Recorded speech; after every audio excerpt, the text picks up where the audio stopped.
सबसे पहले मैं माननीय रेल मंत्री जी को आभार व्यक्त करता हूं कि उन्होंने मऊ के लिए कुछ दिया है।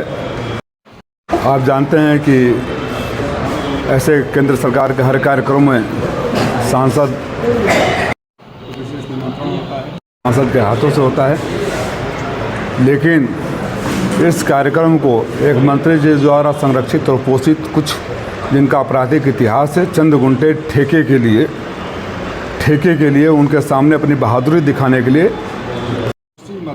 घोसी लोकसभा के सबसे अधिक वोटों से जीतने वाले सांसद का रास्ता रोकने का प्रयास किए।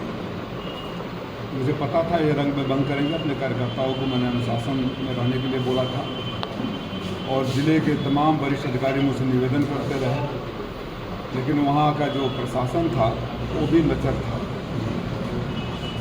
और शायद ऐसे ही आसपास चलने वाले अपराधी हैं जिसके वजह से माननीय मंत्री जी स्वयं यहाँ भाजपा में अलग थलग पड़ गए हैं। आपने देखा होगा कि इस कार्यक्रम में ऐसे तत्वों की वजह से मुझे लगता है कि वहाँ के विधायक और अन्य मंत्रीगण वहाँ नहीं आए। ये अपने आप में बताता है कि किस तरह के लोग आसपास चलते हैं। वहाँ मुझे अपमानित करने का प्रयास हुआ, शूटिंग हुई। मैं अपने समाजवादी पार्टी के बहादुर कार्यकर्ताओं को आभार व्यक्त करता हूँ। उन्होंने जो नेताजी ने समझाया था छेड़ो मत और छोड़ो मत, उस नीति पर चलते हुए उनके जवाब दिया और मैं थोड़ा सा इशारा कर दिया होता तो 10-15 ये जो घूम रहे हैं ये कहीं दिखाई नहीं देते। वहाँ कोई अन्य जनता नहीं थी, बाकी सारी जनता अनुशासन में बैठी थी। ये घोसी लोकसभा के इतिहास में अब तक का सबसे गहरा काला धब्बा है, जो एक मंत्री जो इतने वरिष्ठ हैं अपने साथ जिनको लेकर चलते हैं। मैं आपकी मीडिया के साथियों से कहूँगा कि आप एक एक चेहरे का कल से आपराधिक इतिहास बताना शुरू करिए।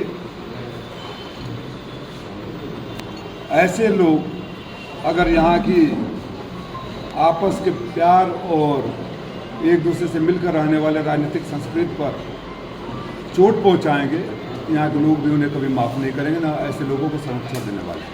और मैं पूर्ण जिम्मेदारी से कह रहा हूँ, जो उनके साथ चलते हैं, जो फेसबुक पर उल्टा सीधा लिखते हैं, मैं जांच करवाऊंगा। मैंने प्रधानमंत्री को भी दिखाया और मैंने अभी बात किया, मुख्यमंत्री से भी बात करूंगा। ये सब वही है जिनको ठेके मिलते हैं और ठेके के लिए इन्होंने यहाँ इस तरह का माहौल पैदा किया है। इनको लगता है कि ज़्यादा मैं बोलूँगा मंत्री जी खुश होकर सोचेंगे मेरे तलवार भाजने वाले हैं और ठेका दे देंगे। मैं बोलना बंद कर देता हूँ, इनका ठेका रुक जाता है। फिर हमारे यहाँ खबर भिजवाते हैं कि भैया से बोलो कुछ बोले कि हम लोग को काम मिल जाए। अगर ठेकेदारों और गुंडों से यहाँ के राजनीति में आप काबिज होना चाहते हैं तो माननीय मंत्री जी दुख के साथ कह रहा हूँ, ये यहाँ संभव होगा नहीं। और आपको राजीव राय से खतरा नहीं है, समाजवादी पार्टी से कम खतरा होगा।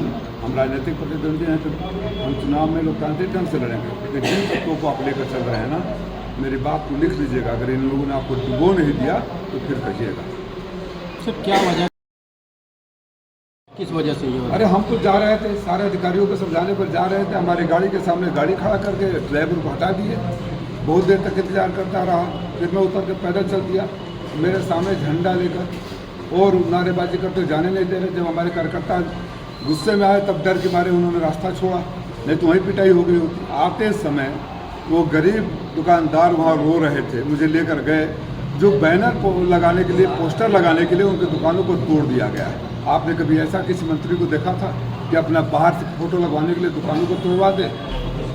मैं मांग करता हूँ प्रशासन से कि उन दुकानदारों को मुआवजा दिया जाए। जिन लोगों ने तोड़ा है उनकी दुकानों को पोस्टर बैनर लगाने के लिए उनके खिलाफ कार्रवाई की जाए। सर प्रशासन के साथ भी झड़प हुई थी? प्रशासन के 2-3 अधिकारी हैं, जो एक सीओ मधुबन है, महाभ्रष्ट अधिकारी है। और अभी एक दिन पहले, कुछ दिन पहले गरीब एक आदमी का मार कर कान फाड़ दिया है।